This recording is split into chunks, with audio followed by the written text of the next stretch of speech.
Antes, bueno, continuando con el tema de la extracción líquido-líquido, voy a dar unos conceptos, voy a terminar la parte teórica, dar alguna breve introducción a lo que vamos a hacer con los diagramas ternarios y el tema para hoy, pues, acerca de la extracción líquido-líquido, va a ser el desarrollo de los diagramas ternarios y algunas definiciones más. Entonces, nosotros hasta el momento habíamos estudiado la utilidad de un diagrama ternario en la extracción líquido-líquido y habíamos hablado del hecho de que nosotros utilizábamos el diagrama ternario para ubicar puntos, ya sea de mezcla, composiciones, en sistemas donde normalmente vamos a tener tres compuestos, un líquido portador, un soluto y un solvente. Obviamente hablando desde el punto de vista de la extracción líquido-líquido, donde sabemos ya por concepto que es un sistema de separación donde es fundamental obtener dos fases. Entonces, en nuestro diagrama ternario aparece una nueva línea, una curva, y esa curva se va a denominar curva de miscibilidad o curva binodal. La definición o el concepto de ella es que es la línea de equilibrio líquido-líquido.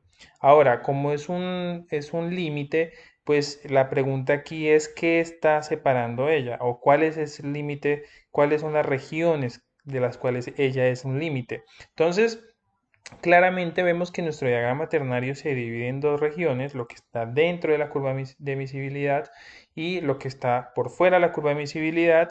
Y esto quiere decir que por fuera de esta curva de miscibilidad, cual sea la composición dentro de esa región, va a haber una sola fase. Entonces aquí la pregunta es, ¿será que nos sirve tener puntos en esta región? Pues yo creo que no, porque si el solvente y mi líquido portador forman una sola fase, quiere decir que ellos son solubles, pues eso no me serviría porque no podría separar. Recordemos la definición de la extracción líquido-líquido y es que yo necesito tener una fase del solvente, perdón, y otra fase líquido portador. Lo ideal es que sean inmiscibles y que el solvente me retire un soluto de mi líquido portador. Esa es la definición. Entonces, tener una región de una fase no es tan útil, puesto que no voy a poder separar nada. Entonces, evidentemente, dentro de mi curva de miscibilidad, pues voy a tener dos fases que son inmiscibles y esta es la región donde a mí me sirve trabajar, o sea, esta es la región donde la extracción se va a efectuar.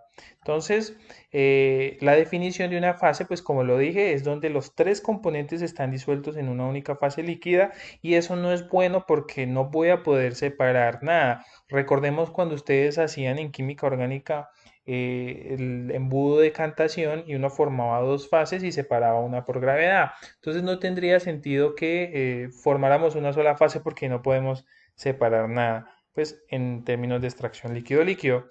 Nuestra región de dos fases es una mezcla que está dividida en dos fases líquidas que son inmiscibles. Entonces, esta es nuestra región de dos fases y aquí es donde nosotros vamos a trabajar la extracción líquido-líquido. Entonces, recordemos otra vez el diagramita o el esquema de la extracción líquido-líquido. Tengo un proceso donde pongo en contacto un líquido portador con un soluto que yo quiero eliminar y un solvente que es inmiscible con el líquido portador. Mire que aquí se ve que son inmiscibles, se forman dos fasecitas. Entonces, nosotros vamos a obtener en cada uno de estos pasos, pues mezclas, tanto de una fase como de la otra. O sea, nosotros podemos obtener una mezcla de dos fases y al final pues vamos a tener un extracto que es donde el solvente retira el soluto y tenemos un refinado que es donde el líquido portador pues tiene ya una baja concentración del soluto, o sea, como un líquido limpio si se quiere decir.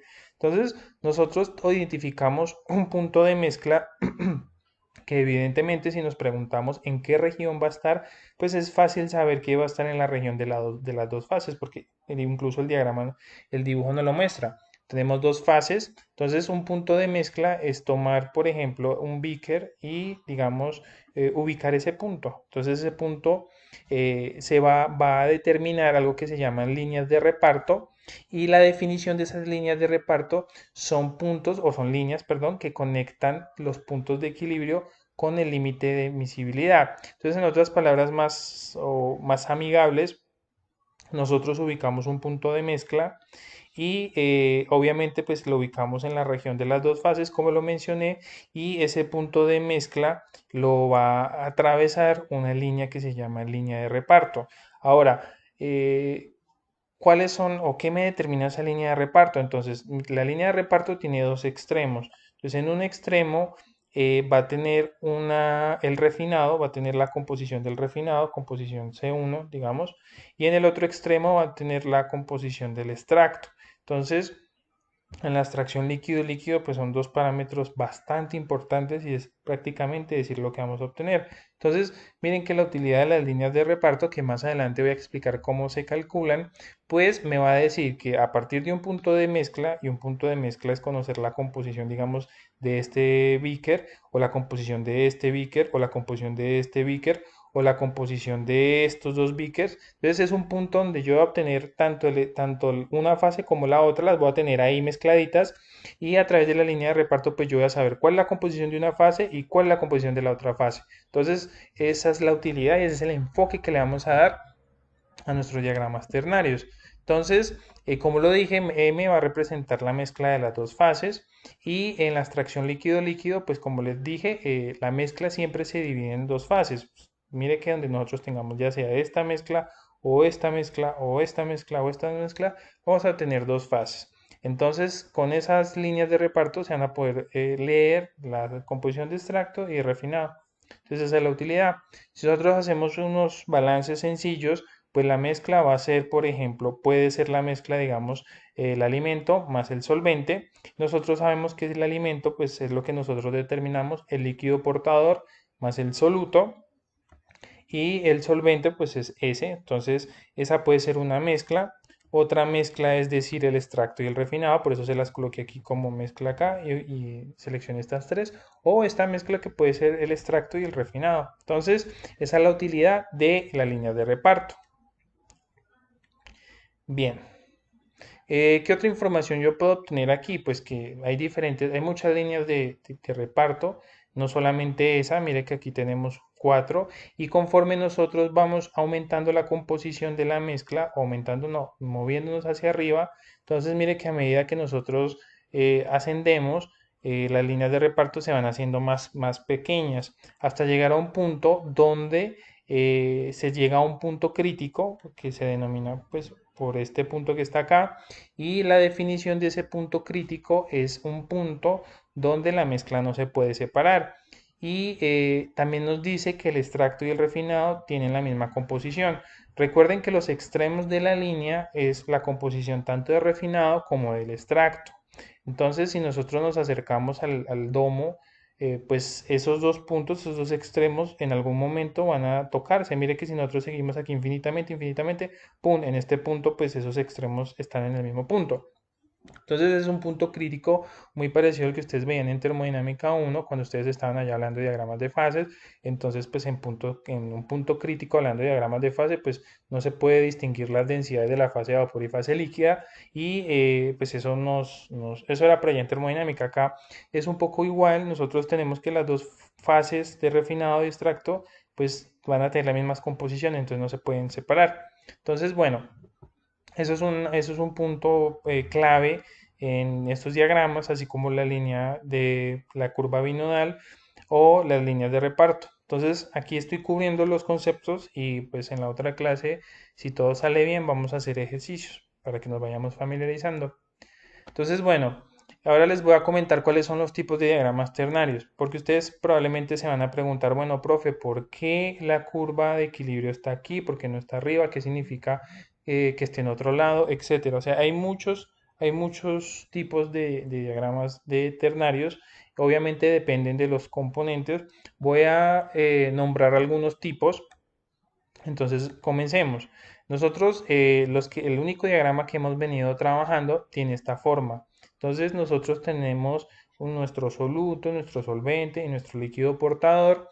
Nosotros tenemos que en el lado izquierdo leemos la composición del refinado, y en el lado derecho leemos la composición del extracto. Nosotros identificamos el punto crítico y las líneas de reparto. Entonces, en este caso, nosotros identificamos varias cosas. Primero, que el líquido portador y el solvente son parcialmente inmiscibles. Ahora voy a explicar detalladamente por qué se coloca esto. Recuerden que el diagrama triangular nos sirve para relacionar pues composiciones de una mezcla ternaria, pero también les dije que cada borde o cada línea de este triángulo pues me va a representar la interacción de dos componentes. Por ejemplo, esta línea que está acá, que estoy señalando con el cursor, me relaciona la composición de soluto y solvente. Esta línea de abajo me relaciona la composición del portador con el solvente, y esta línea de acá me relaciona la composición del soluto con el líquido portador. Entonces, esas tres líneas o los tres lados de ese triángulo, cada uno de ellos me va a relacionar dos componentes, pues porque hicimos un ejemplo donde nosotros leíamos composiciones sobre los bordes, y claramente en este borde pues no hay solvente, en este borde no hay líquido portador, y en el borde de abajo o en la línea de abajo no hay soluto.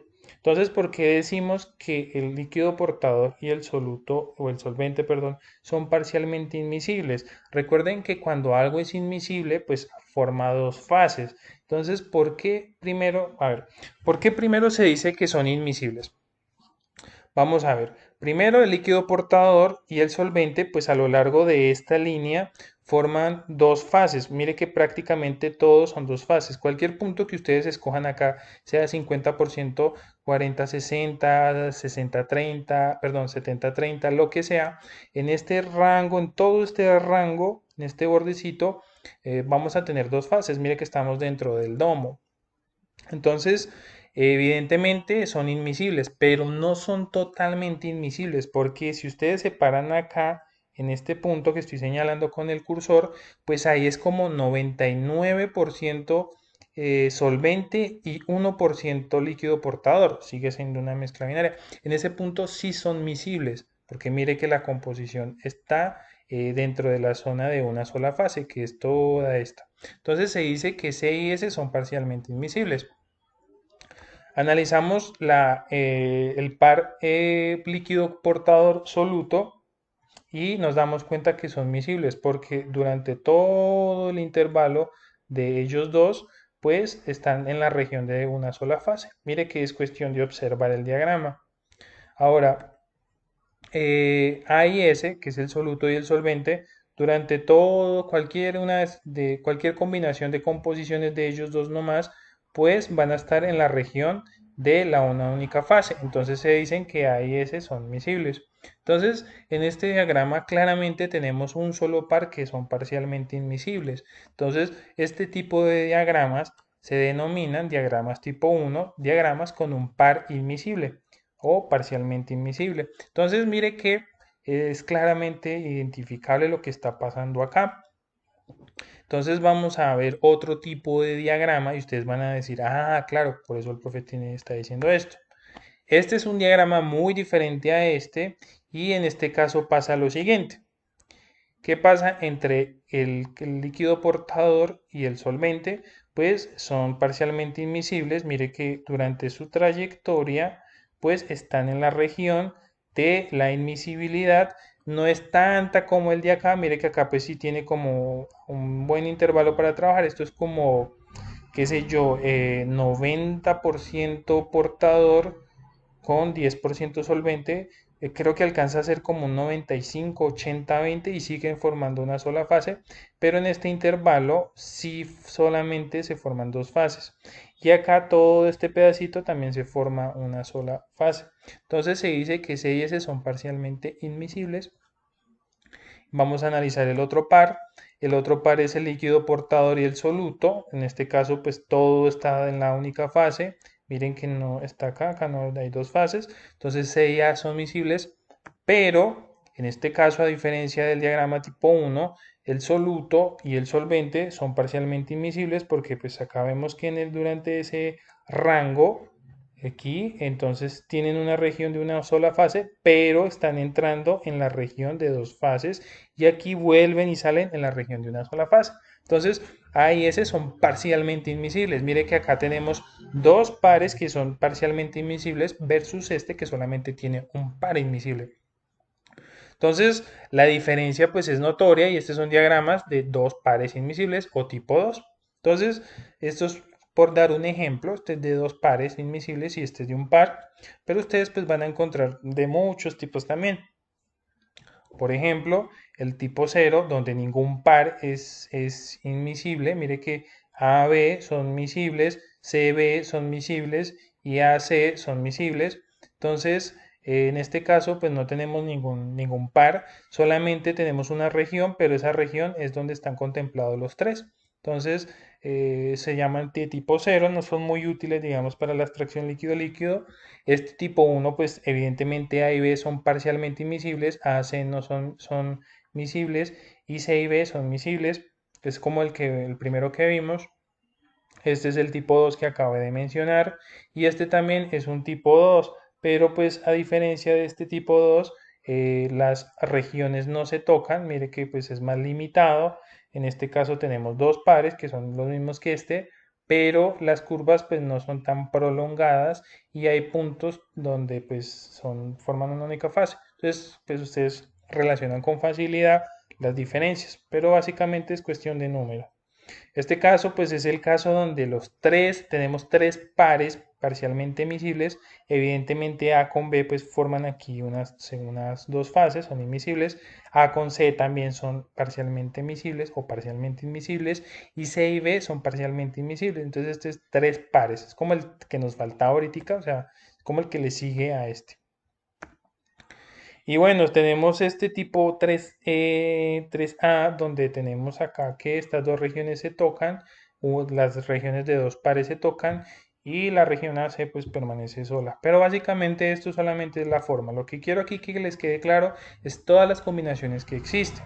Entonces, también ustedes se pueden preguntar, recuerden que la presión y la temperatura son dos propiedades intensivas que me ayudan en los procesos y nosotros sabemos o casi siempre nos preguntamos cómo afecta la presión y la temperatura a un problema de ingeniería química. En este caso les muestro aquí el efecto de la presión. Tenemos tres diagramas. El primero, este, tiene una presión menor al segundo y el segundo tiene una menor presión al tercero respecto al tercero. Entonces nosotros vemos que la inmisibilidad, la región de la inmisibilidad, pues en este caso digamos que es un diagrama de tipo 1, esto es que C7, esto es como heptano, C7 y metano solamente tienen una inmisibilidad en esta regioncita, mientras que este par pues es miscible y este par es miscible. Esto vendría siendo un diagrama de tipo 1. Lo que quiero resaltar acá es que esa región de inmisibilidad se ve disminuida conforme aumenta la presión. Entonces, la miscibilidad es lo mismo, pues mucha gente la conoce como solubilidad. Entonces, nosotros sabemos que al aumentar la solubilidad al aumentar la presión podemos mejorar la solubilidad y eso es lo que está pasando. Si nosotros aumentamos la solubilidad, o la miscibilidad, pues evidentemente esta región de inmisibilidad pues va a ser más pequeña.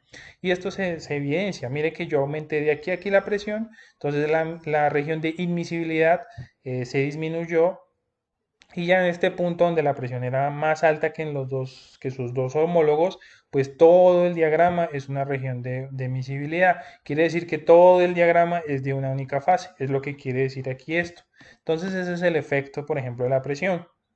El efecto de la temperatura, pues acá tenemos un claro ejemplo y vemos que aumentar la temperatura aumenta la miscibilidad o aumenta la solubilidad y eso lo sabemos de química, sabemos que el aumento de la temperatura favorece los movimientos moleculares y por ende las probabilidades de choque entre las moléculas pues va a ser mayor y eso aumenta o nos da factibilidad de que ellos pueden vencer las fuerzas de atracciones intermoleculares y pueden disolverse, por ejemplo.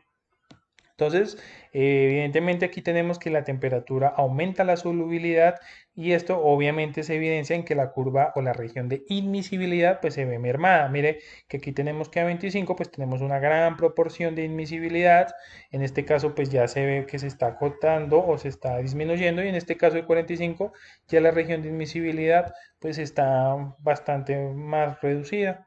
Este es un diagrama pues muy importante porque miren que a 45 grados M y A son completamente miscibles, mientras que a 34 grados pues hay un espacio pequeño donde son inmiscibles, y a 25 pues hay una región bastante considerable donde ellos son inmiscibles. Entonces eso es un claro ejemplo de cómo afecta la temperatura y la presión la miscibilidad.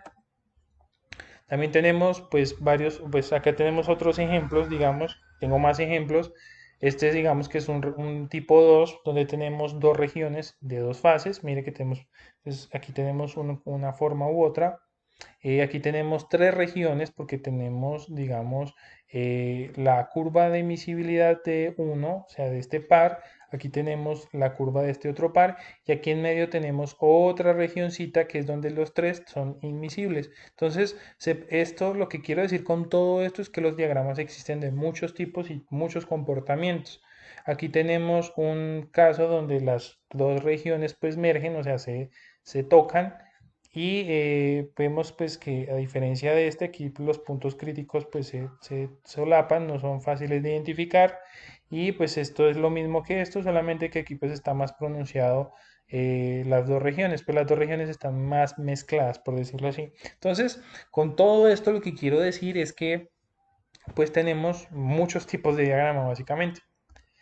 También existen los diagramas de triángulo rectángulo, que si nosotros analizamos este esquema primero, pues aquí vemos cómo se trasladan los puntos. Entonces, en este caso, pues podemos ver que el refinado pues está acá, el extracto está acá, el punto crítico pues ahora se localiza ahí. Es como, yo lo digo como, no como darle la vuelta, pero es una representación de pronto más sencilla, puesto que la facilidad de estos diagramas de triángulo rectángulo es que es como leer un diagrama en un plano cartesiano XY.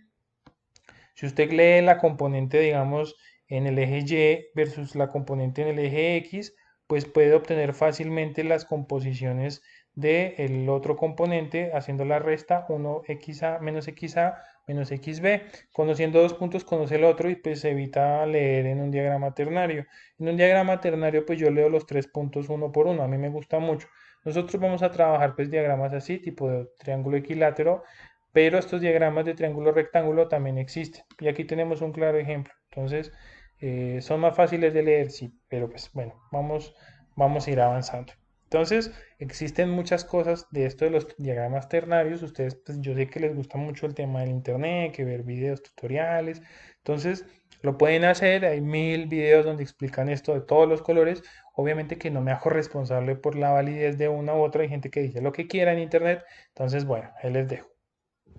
¿Qué es lo que nosotros queremos hacer con todo esto de los diagramas ternarios? Entonces nosotros vamos a apoyarnos del método de Hunter y Nash, que es, o Hunter-Nash, que es como algo así como el método gráfico de McCabe.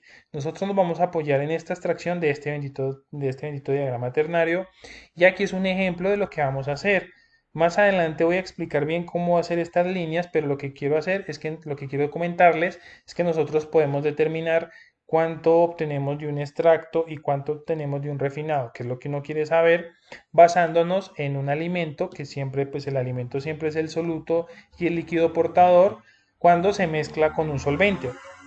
El tema aquí con la extracción líquido-líquido es, yo tengo un líquido que tiene algo que me interesa, necesito retirárselo a ese líquido, y para eso utilizo un solvente. Generalmente el solvente pues siempre es puro, entonces uno traza una línea del solvente puro con el alimento, identifica el punto M, y así puede a través de una línea de reparto conocer el extracto y el refinado. Pero esto es como un abrebocas. Nosotros vamos a ir trabajando esto y con un ejemplo va a quedar súper claro, que va a ser la otra próxima clase. Pero esto es lo que quiero por ahora, y a esto es lo que vamos. Esto se llama método gráfico de Hunter y Nash. Lo pueden consultar para ir adelante en la clase. Entonces, bueno. Ahora la pregunta es, bueno, ¿cómo es el tema de las curvas binodales? ¿Cómo es una línea de reparto? Entonces, pues aquí les voy a contar algo. En los diagramas triangulares, estas líneas de reparto se sacan de datos de equilibrio.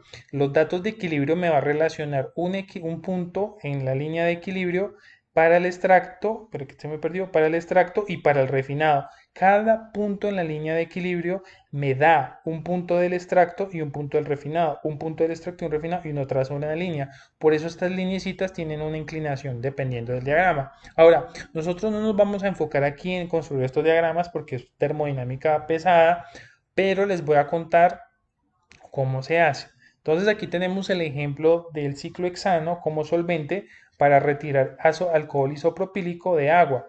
Recuerden que cuando usted tiene una mezcla de alcohol-agua, la dificultad de esas mezclas es que usted tiene azeótropos. Entonces nosotros utilizamos ciclo hexano o solventes orgánicos para separar el alcohol isopropílico del agua. Entonces aquí les dejo, pues estos son datos de equilibrio y les dejo un artículo bastante, de verdad, bastante interesante sobre cómo se obtienen datos curvas binodales o equilibrios ternarios de líquido-líquido. Entonces, este artículo que más o menos es reciente les va a explicar cómo se obtienen estos datos. Le puede venir a saberlo, no sé, para su ICAES, para que se entretenga. No vamos a hacer aquí termodinámica 2, esos ya lo pasaron, pero pues es muy interesante que vean, por ejemplo, en este artículo comparan, por ejemplo, Uniquac, NRTL, creo que hacen varios métodos, varios modelos termodinámicos y explican cómo grafican, cómo hacen estas curvitas. Entonces es muy interesante esa información. Es como esa parte de equilibrios que nosotros utilizábamos en mezclas binarias. Solamente que en mezclas binarias, pues usted ya saca los gamma, más el método de Wilson, y eso siempre es para mezclas binarias. Esto es para mezclas ternarias. Entonces es muy interesante que le echen una ojeada al artículo, aquí les dejo el nombre y pues lo descargan. Bien, entonces ahora voy a hablar un poco sobre pues equipos, en toda la parte pues ya de equipos. Eso es como una parte ya de ingeniería y estos son los equipos para la extracción líquido-líquido. Entonces voy a empezar por lo más importante y es el extractor. Aquí pues tenemos la función del extractor. Recuerden que yo tengo un líquido portador o una corriente portadora con un soluto que yo quiero retirarle de esa corriente. Para eso yo pongo en contacto la corriente con un solvente y lo que hace el extractor es ponerlas en contacto, formar las dos fases y favorecer que este soluto de mi interés se me vaya con el solvente. Así de esa manera yo extraigo el soluto, es un mecanismo de separación y mi líquido portador pues queda parcialmente limpio. Recuerden que estos procesos no son 100% eficientes. Generalmente me va a quedar algo del soluto aquí, pero va a ser muy pequeña la cantidad en comparación con lo que se entró. Entonces esa es la función de un extractor. Entonces eso es lo que hace la extracción líquido-líquido y ese es el primer equipo evidentemente que nosotros tenemos que ver. Aquí tenemos pues la definición otra vez sobre de la extracción líquido-líquido, alimento, el alimento, el solvente y pues tenemos el refinado y el extracto que son los nombres que reciben las dos corrientes en la extracción líquido-líquido. Esto ya lo hemos revisado bastante.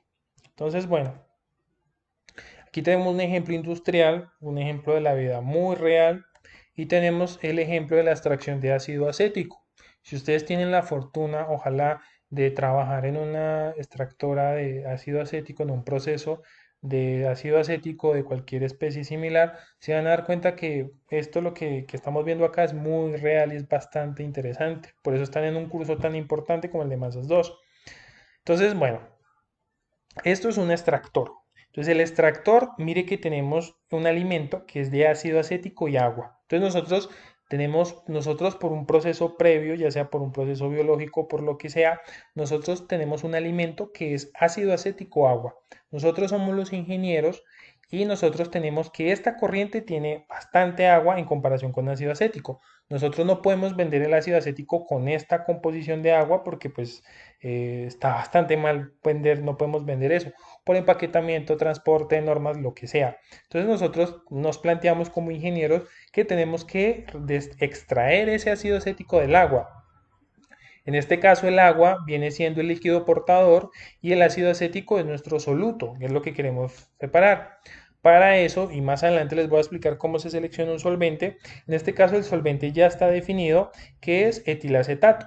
Entonces nosotros ponemos en contacto las corrientes y, oh sorpresa, perfectamente, vemos que el etilacetato separó el ácido acético y obviamente pues como los procesos no son 100% eficientes, pues esta corriente de extracto va a tener mi solvente con el soluto que se lo llevó, en este caso ácido acético, y también voy a obtener naturalmente agua, ¿cierto? Entonces vemos que el soluto, el solvente, se me llevó el soluto, que era el ácido acético, y por los fondos, pues vamos a obtener el refinado, que va a ser agua con bajo contenido de ácido acético. En este caso, pues nos damos cuenta que prácticamente todo es agua y una pequeña parte, menos del 5%, o prácticamente el 5% es etilacetato, y tenemos, perdón, en este caso el agua es el líquido portador y el soluto que me quedó fue ácido acético y un poco de solvente también se me fue para acá. Entonces vemos la importancia de la extracción líquido-líquido, pudimos separar etilacetato, perdón, pudimos retirarle el ácido acético al agua, pero metámonos, metámonos en el papel que nosotros somos productores de ácido acético. Si bien usted no puede vender el ácido acético con el agua, pues tampoco lo puede vender con etilacetato. Ahora, alguien me puede decir, profe, ¿por qué no lo destiló desde un principio? Esto ya lo discutimos en la clase pasada y es por qué no me sirve la destilación en este proceso, por los puntos, por las volatilidades que son parecidas o que mis compuestos son muy sensibles a la temperatura, por ejemplo. Entonces, en este caso, pues aquí le falta algo, ¿cierto? Yo necesito, ya hice el trabajo más difícil que fue separar el ácido acético del agua, pero ahora el ácido acético está, pues tiene el solvente. Tengo que terminar de separar esta mezclita para ya tener mi ácido acético bien listico para venderlo. Entonces, aquí pues ya lo puedo hacer por destilación y en este caso pues ya me apoyo de la destilación para purificar y retirar el solvente que ya hizo su trabajo. Entonces en este caso sí me apoyo en una columna de destilación puesto que el solvente y el ácido acético tienen puntos de ebullición muy diferentes o tienen volatilidades muy diferentes y en este caso pues se está destilando como se observa acá el etilacetato que es el solvente y en este caso por los fondos me está saliendo el ácido acético, que miren ya la corriente miren la composición, 99%, un ácido acético puro, listo para venderse. Entonces, en este caso, pues este es el mejor ejemplo de ingeniería que puede haber. Y obviamente, pues ustedes saben que aquí los solventes cuestan, entonces no puedo retirar solvente así, sino que lo devuelvo al extractor. Entonces aquí tenemos una recirculación del solvente, vuelve a la columna extractora y el proceso continúa. Ahora, si nosotros analizamos los fondos, pues los fondos o el refinado va a tener ácido acético, agua y etilacetato. También hay una proporción de etilacetato que me sirve, no me sirve botar esta corriente y desecharla. Aquí hay solvente que yo puedo reutilizar y recuerden que reutilizar me ahorra costos. Entonces aquí monto otra columna de destilación para separar los productos de agua, los subproductos de agua, que eso sí no me interesan, que es este poquito de ácido acético con esta agua, pero sí me interesa recuperar también del refinado eso que me quedó de solvente. Eso también lo hago con una columna de destilación y como vemos el etilacetato sale como solvente y se devuelve otra vez a la extractora, al extractor. Entonces esto es un ejemplo muy bonito o muy interesante o muy llamativo si a ustedes les gusta mucho la ingeniería química de lo que nosotros podemos hacer como ingenieros. Tenemos, esto es un proceso real y si usted trabaja en una extractora de ácido acético va a tener que estar pendiente de dos columnas de destilación y de un extractor. Entonces aquí aplica todo su maquetiel, todo lo que le enseñó su profe y aquí pues este es el nuevo tema que estamos viendo. Entonces, esto es como funciona más o menos el tema. Entonces, bueno, como les mencioné, utilizamos dos destilaciones, acá se utilizaron dos destilaciones y un extractor para separar ácido acético de agua. Entonces, algo que es muy importante señalar es cuando utilizamos la extracción y no la destilación. Esto ya lo había mencionado antes, pero pues aquí vuelvo y lo traigo a colación y es cuando, digamos, tenemos sustancias inorgánicas disueltas en sustancias orgánicas o agua. Otra característica es mezcla de sustancias con puntos de ebullición similares. Entonces, si tiene puntos de ebullición similares, pues la destilación no me sirve mucho. Si yo tengo que recuperar compuestos que están a bajas concentraciones, la destilación tampoco es muy recomendable, sino la extracción líquido-líquido.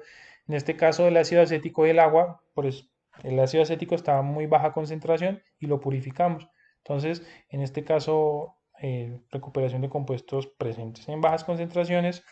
Como lo mencioné muchas veces, compuestos termosensibles, o sea, por ejemplo, vitaminas, digamos, o antibióticos muy, que son muy sensibles a la temperatura, entonces pues la destilación no me sirve. Tenemos recuperación de compuestos presentes en bajas concentraciones, como lo mencioné, con alto punto de ebullición y mezclado con agua. Es otra característica. Mezclas azeotrópicas, por ejemplo, alcoholes que me forman azeótropos y con el solvente lo puedo romper. Y también tengo, si usted digamos que usted tiene una destilación y usted va y hace el diagrama de McCabe y le dan más de 100 etapas, pues es una columna muy costosa. Entonces, cuando usted tiene tantas etapas de la destilación, por ejemplo, por encima de 100, pues no es recomendable construirse o mandarse una columna de destilación de 100 etapas, sino utiliza la extracción líquido-líquido. Entonces, estos son dos grandes diferencias de cuándo usar una sobre la otra. Ahora, algo muy importante es que nosotros tenemos que de un líquido portador vamos a retirar un soluto. Algo que nos interesa de ahí lo queremos retirar de una corriente portadora. Como se han dado cuenta, aquí hay una parte bastante importante y es el solvente. ¿Cuál solvente utilizar? Es la pregunta. Entonces, aquí les presento unas características del solvente y es que el solvente debe tener, por ejemplo, alta selectividad por el soluto. Evidentemente, si el solvente no tiene selectividad con el soluto, pues no me sirve de nada. Debe ser muy selectivo al soluto. Debe tener alta capacidad para disolver el soluto. Obviamente el soluto se le debe disolver en ese solvente, eso es fundamental. Debe tener una mínima solubilidad en la fase portadora. Digamos que usted tiene un soluto ideal y ese solvente selecto que usted ya tiene ahí, que le sirve, tiene afinidad por el soluto que usted quiere retirar, pero va y se le disuelve en la fase portadora, pues tampoco hizo nada. Entonces debe tener una solubilidad mínima con la fase portadora para que se me formen las dos fases. Debe tener una alta estabilidad, hubo eso traducido en un tiempo de vida útil alto, o sea, que no se le degrade, que no se, digamos que se envenene, por ejemplo, y en este caso, pues es un parámetro importante y debe tener una volatilidad diferente a la volatilidad del soluto para que después se pueda destilar. Esto es muy importante y me sirve mucho el ejemplo anterior. Digamos que usted tiene un soluto que lo pudo atrapar con un solvente, pero después esa mezcla es indestilable o es inseparable, pues tampoco hizo nada, porque digamos que si usted está vendiendo ácido acético, pues listo, usted lo atrapó con un solvente, pero después no lo puede separar, entonces bueno, entonces es claro que esa mezcla después se tiene que destilar, entonces también debemos tener en cuenta eso para la elección del solvente. Otras ya más generales, pues debe ser inerte, no me debe reaccionar, porque si me reacciona con el soluto, pues ya se imaginarán que se forma el caos, porque forma otro producto, es otra corriente, bueno, mil cosas que pueden pasar malas. Que no sea tóxico, esto pues guiño, guiño, porque pues muchas industrias no sé si lo sigan, pero pues sí, la ideal es que no sea tóxico, que no sea inflamable, muy importante, que sea barato, siempre aquí pues se debe ahorrar en costos, que tenga una tensión interfacial relativamente moderada y que sea capaz de mojar bien el interior del extractor, o sea que pueda usted distribuirlo en el extractor, echarlo en el extractor. Entonces son muchas cosas que uno debe tener en cuenta para la elección de un solvente. Si ustedes van y trabajan en una industria y les dicen, bueno ingeniero, ¿cuáles son las características para escoger este solvente? Y usted lo busque, no, mi profe me enseñó, vea, tiene volatilidad diferente al soluto, es bien selectivo a mi soluto que quiero, tiene mínima solubilidad con mi fase portadora, listo, jefe, o a sus empleados, no sé, mire, este es el que vamos a utilizar. Entonces, esta es la formación de un ingeniero químico, escoger este tipo de cosas, basados en criterios ingenieriles y científicos. Entonces, bueno, aquí tenemos una lista bastante importante, lamentablemente no me acuerdo de dónde saqué estos, esto lo tenía ya de antes, no recuerdo dónde saqué esta tabla, creo que es del CIDER, me parece por la letra, creo. Tenemos aquí unos ejemplos de un soluto que queramos retirar. Si usted quiere retirar ácido acético y tiene agua, pues el mejor solvente es el etilacetato. Si usted tiene, digamos, bueno, tiene varias. Si usted tiene amoníaco, pues quiere retirar amoníaco de butenos, entonces pues el solvente va a ser el agua. digamos que compuestos aromáticos, el portador es queroseno y usted puede utilizar dióxido de sulfuro, sulfuro de dióxido, ¿cómo se pronuncia? Sulfur dioxide. Esto es como dióxido de azufre, algo así, no sé. Usted tiene parafinas como portador y tiene el soluto, que son compuestos aromáticos, pues utiliza este dióxido. Y bueno, hay muchos ejemplos, digamos ácidos grasos de petróleo, pues utiliza usted como solvente propano. O sea, hay mucha información ya. Entonces la elección de estos solventes, digamos que en las industrias, pues no siempre se tiene furfural, no siempre se tiene benceno. Aquí el reto, y se los digo como ingeniero, es que usted pues no va a tener siempre todo esto a la mano. Estos son todos los juguetes.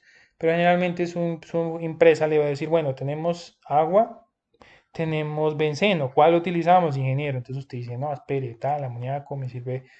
De esto consiste este juego de los solventes. Entonces, bueno, acá tenemos los mismos otros ejemplos que les había mencionado, esto pues lo volví a traer. Entonces, digamos que para la industria, la extracción pues me sirve, por ejemplo, para obtener productos, separar productos de petróleo que tienen diferentes estructuras químicas y puntos de ebullición muy parecidos donde la destilación se me queda corta, por ejemplo, aceites lubricantes, aromáticos, nafta, y etcétera. Tenemos en la industria farmacéutica y bioprocesos donde pues los compuestos son intolerables a la temperatura, por ejemplo, la penicilina, las hormonas, las vitaminas. Otras industrias químicas, pues otra industria química es el ácido acético, la de los fenoles o el ácido benzoico. Esas extracciones pues se hacen a través de la extracción líquido-líquido. Entonces tenemos esos ejemplitos que ustedes pueden revisar, se pueden echar un video, pueden leer un poco. Entonces, bueno, tenemos muchos ejemplos. Poco de los equipos, esto no hace tanto parte de este curso como tal, diseñar, hacer una maqueta, porque pues, no, el curso es muy corto, pero pues básicamente les hablo un poquito de esto. Tenemos una especie, por ejemplo, acá tenemos los mezcladores y sedimentadores, que esto es donde pues, se ponen en contacto las fases. Y tenemos, digamos que, pues acá tenemos la parte donde la emulsión sale. Recuerden que la emulsión es una mezcla de dos fases inmiscibles. Entonces aquí tenemos un equipo donde podemos poner en contacto el alimento y se entiende que el solvente pues se ingresa antes. Entonces el solvente está aquí cuando llega el alimento y tenemos que sale en la emulsión. Entonces esto es como un mezclador. Aquí tenemos, digamos que el tipo de paletas, bueno, yo le llamo paletas, pero se le pueden llamar como tipo de impulsadores, que esto creo que lo ven en proceso, si no estoy mal, donde pues ya uno hace cálculos de cuánto es la eficiencia según las revoluciones, pero aquí tenemos el tipo de impulsores, que pues, tenemos muchos tipos, muchas geometrías. Aquí tenemos un, digamos, un recipiente horizontal de sedimentación por gravedad. Esto se hace para separar las fases. Recuerden que una vez, eso es parecido como al embudo de cantación. Si ustedes se acuerdan del embudo de cantación, pues usted abría la nuez y filtraba una fase y dejaba la otra fase en el embudo. Eso es como una especie, es como el análogo a ese embudo, donde tenemos que la emulsión entra, digamos que esto es después de ponerlas en contacto, digamos que la emulsión sale de acá y usted las hace ingresar para ya pues separarlo. Se supone que aquí uno las deja, las mezcla, ellas hacen el contacto, el soluto se le va con el solvente, usted saca la emulsión la mete acá y después separa por gravedad. La fase pesada, obviamente la densidad más alta se le va para abajo, eso es como se denomina líquido pesado, y el liviano se le va por acá. Entonces ahí usted ya purifica, pues ya tiene el extracto y el refinado. Entonces son ejemplos, espero que me sigan aquí el hilo con lo que estoy diciendo, son ejemplos de equipos. Y aquí tenemos otro que es por ejemplo una columna de Sprite que tiene la misma función de separar, es como un decantador y tenemos que la fase líquida pues está acá y se alimenta el Sprite y a través pues, de ese Sprite pues la fase líquida pesada va a descender por gravedad y la fase líquida que es la liviana gracias al Sprite pues va a salir por la parte de arriba. Son ejemplos digamos. Aquí tenemos pues un problema con estos equipos. Digamos que tenemos las dos fases, una es continua, continuas porque usted la ve ahí, o sea, ya no se ve claramente que no está interrumpida, usted ve una fasecita ahí, y la fase dispersa es donde usted, por ejemplo, se le pueden formar bolitas, entonces es una fase dispersa. La fase dispersa puede ser tanto la fase ligera o la fase liviana como la fase pesada, eso no importa. Lo que quiere decir acá con todo esto es que digamos que un problema de la columna Sprite es que la dispersión axial, recuerden que axial significa en este sentido, puedes tener limitaciones porque como se ve aquí en el dibujo, pues no es como muy homogéneo, ¿no? Entonces tenemos como problemas aquí de dispersión, pero eso es como por nombrarles algo. O sea, estamos acá hablando de equipos, de lo que hay, ustedes pueden encontrar mucho y se van a topar si trabajan en una industria de estas con lo que haya. Digamos que la empresa tiene este, pues hay que trabajar con esto. Si le ponen a escoger y le dan la cartera de la empresa para que compre uno, pues usted ya después le echa cabeza a esto y ofrece una buena idea, digamos. Aquí tenemos otras que son las columnas empacadas, entonces pues son más efectivas que las de spray porque pues favorece pues el mezclado el mezclado axial y pues esto nos da eficiencia, bueno, nos da mejor rentabilidad, obviamente esta puede ser más cara, qué sé yo. Entonces, bueno, entonces aquí tenemos lo mismo, la fase continua y fase dispersa. Entonces, como se dan cuenta, existen muchos equipos disponibles. Aquí tenemos, digamos, extractores comerciales con agitación mecánica, vemos el motor y la agitación. Entonces, vemos como el objetivo siempre es el mismo, separar la fase pesada de la fase liviana. Ellas se mezclan y después se separan y ahí se supone que ya el soluto pues se le fue, se pasó de fase, se cambió, el soluto se lo llevó el solvente y listo, problema de purificación, meta la columna de destilación y vaya y cobre o venda su soluto. Entonces, como vemos aquí hay muchos tipos y bueno, entonces hablar de esto pues sería mucho tiempo, pero pues es como un ejemplo. Bueno, aquí tenemos aquí otro dato, pero bueno, este me lo leen y ya está muy claro ahí.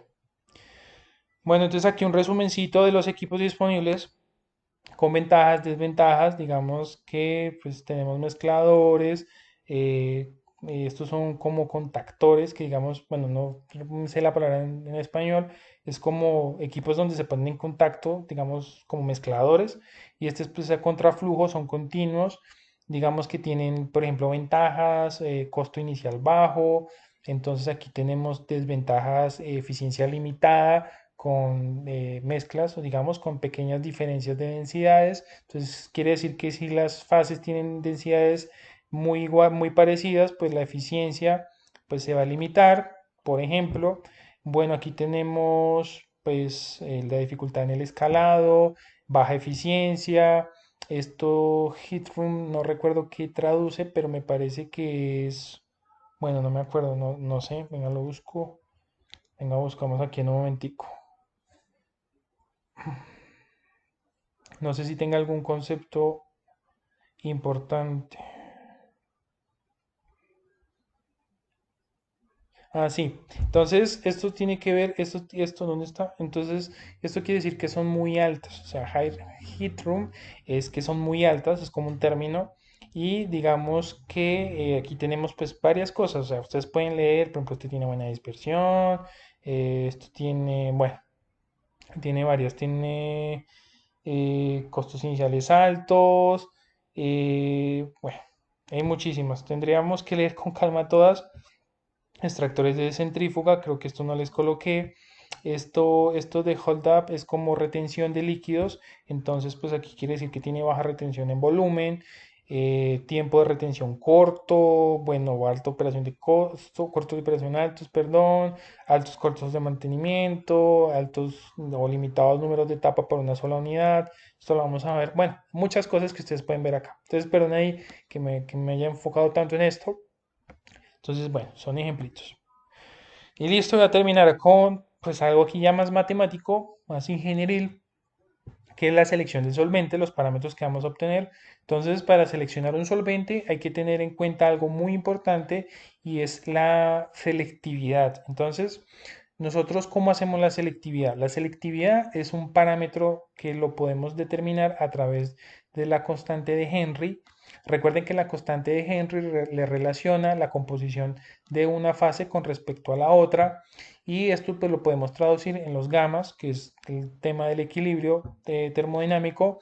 Entonces nosotros podemos determinar la selectividad del soluto con cierto solvente o con cierta fase portadora. O sea, nosotros podemos determinar esta relación de equilibrio y digamos que aquí el criterio es determinar a través de estas constantes de Henry cómo es la selectividad. Entonces la selectividad la vamos a denominar como beta y en este caso estamos relacionando beta A con C, pues beta A no, beta de A de C, que A es el soluto y C es la fase portadora. Entonces para determinar la selectividad simplemente dividiremos los coeficientes de Henry o las constantes K de una o el otra. Por ejemplo, la selectividad de, B, de A en C va a ser la constante de Henry del soluto sobre la constante de Henry de la fase portadora. Esto me va a dar un valor.